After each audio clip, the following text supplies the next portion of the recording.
नमस्कार, मैं हूं राजन कुमार। आप देखना शुरू कर दिए हैं न्यूज पीआर। क्राइम की हर एक वो दास्ता अब आप राजन के साथ देखिएगा, क्योंकि वर्चस्व की लड़ाई और गिरती हुई लॉ एंड ऑर्डर और सबसे ज़्यादा मामला जमीनी विवाद। 20 दिन में 6 व्यवसायियों को ठोक डाला और बेखौफ अपराधी मनमौजी के तरह घूम रहे हैं और पुलिस के हाथ अब भी खाली है। इस वर्चस्व की लड़ाई में कहानी यहीं तक खत्म नहीं होती है। कहानी तब शुरू होती है जब एक जमीन की खरीद बिक्री होती है और दबंगों द्वारा रंगदारी मांगा जाता है और रंगदारी नहीं मिलने पर अपराधी इस तरीके के घटना को अंजाम देते हैं। हम आपको ये भी याद दिलाते हैं कि सीएम के जनता दरबार में सबसे ज़्यादा मामला जमीनी विवाद का आया था और अब भागलपुर में अपराधियों का कहर इस तरह बरस रहा है व्यवसायियों पर मानो जंगल राज रिटर्न हो चुका है। यह हम नहीं कर रहे हैं, ये आंकड़ा कर रहे हैं भागलपुर में कि 20 दिन में 6 व्यवसायियों को गोली मार दिया जाता है। यहाँ तक कि एक व्यवसायी थाने में पहुँचते हैं और अपनी जान माल की गुहार लगाते हैं। पुलिस से प्रोटेक्शन नहीं मिला और कुछ दिन बाद उनकी हत्या हो जाती है। इस हत्या के पीछे की कहानी क्या है ये आपको हम बताते हैं और इस खबर में आपको हम समझाते हैं कि इस स्पेशल स्टोरी में भागलपुर में 20 दिन में 6 व्यवसायी अपराधी के निशाने पर और कारण जमीनी विवाद। देखिए इस स्पेशल रिपोर्ट को। भागलपुर एक तरफ प्रशासन जहां अपने काम के प्रति सजग एवं मुस्तैद रहने का दावा करती है, वहीं दूसरी तरफ भागलपुर में अपराध चरम पर है। एक घटना का उद्भेदन पुलिस कर नहीं पाती है कि अपराधी दूसरा घटना को अंजाम देकर दिखा देते हैं। 31 अगस्त को हरियो पंचायत के सचिव संजीव कुमार की गोली मारकर हत्या। 1 सितंबर को गौराडीह में अंजू देवी की पीट कर हत्या।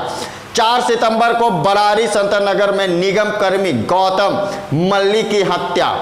8 सितंबर को श्रीनिकेत अपार्टमेंट में गार्ड की हत्या। 14 सितंबर को सिल कारोबारी मोहम्मद अफजल की गोली मारकर हत्या की। कतुबगंज के अरमेंद्र सिंह की गोली मारकर हत्या।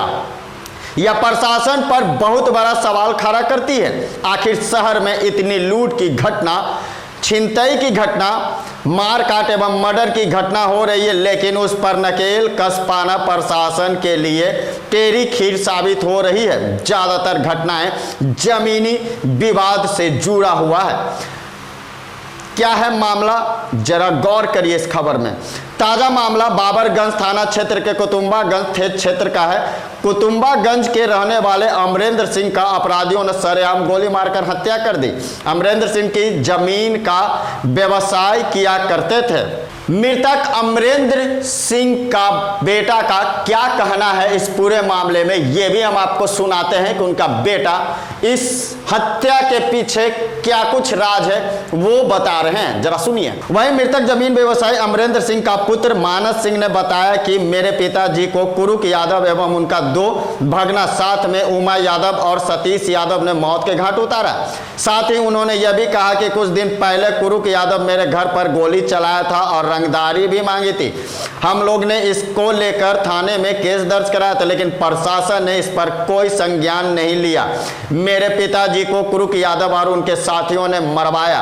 अगर पुलिस इस पर प्रमुखता से एक्शन लेती तो शायद यह घटना नहीं घटती और मेरे पिताजी का हत्या नहीं होती। मृतक अमरेंद्र सिंह कुछ दिन पहले ही थाना पहुंचे थे और उन्हें आभास हो चुका था कि मेरे ऊपर हत्या किया जा सकता है और गोलीबारी की जा सकती है, जिसको लेकर थाने पहुंचते और जान माल की गुहार लगाते, लेकिन पुलिस बेखबर। ये भी देखिए, मृतक जमीन व्यवसायी अमरेंद्र सिंह की हत्या होने से पहले वह अपने और अपने परिवार के जान माल की सुरक्षा को लेकर बाबरगंज थाने में आवेदन भी दिया था, जिसमें साफ तौर पर लिखा था कि मैं जमीन का कारोबार करता हूं, जिसमें कुरुक यादव और उनके अन्य साथी मेरे से हर जमीन का रंगदारी के तौर पर पैसा का डिमांड करते हैं और नहीं देने पर मुझे बार बार जान से मारने की धमकी देता है। मुझे सुरक्षा दी जाए और इसका इंसाफ किया जाए। साथ ही मृतक अमरेंद्र सिंह के मरने से पहले का बयान वह साफ तौर पर कहते दिख रहे हैं कि जब भी मैं